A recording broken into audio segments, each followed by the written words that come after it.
Hello hi नमस्कार भाई और भौणी मैंने आपको वेलकम कर माय न्यू ब्लॉग को। आज हूँ आम गाँव मंगला ओषा होगी आम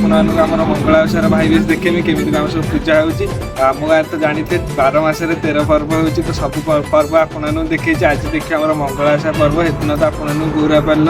देखली मंगला ओषा आम गाँव में एत भी बड़ हुए तथापि जी आपको देखेमी तो आपने आम गाँव पर्व को एंजॉय करते मुझे बहुत मात्रा एंजॉय कर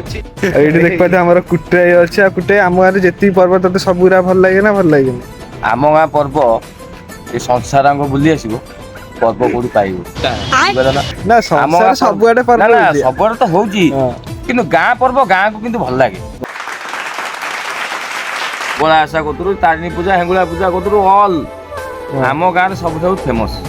तो भाई और भौणी मैंने देख पाते यहाँ आम मंगला माँ मंदिर जो आज पूजा होची तो चलतु वीडियो को स्टार्ट करवा आपण मैंने देखो केमी पूजा होची।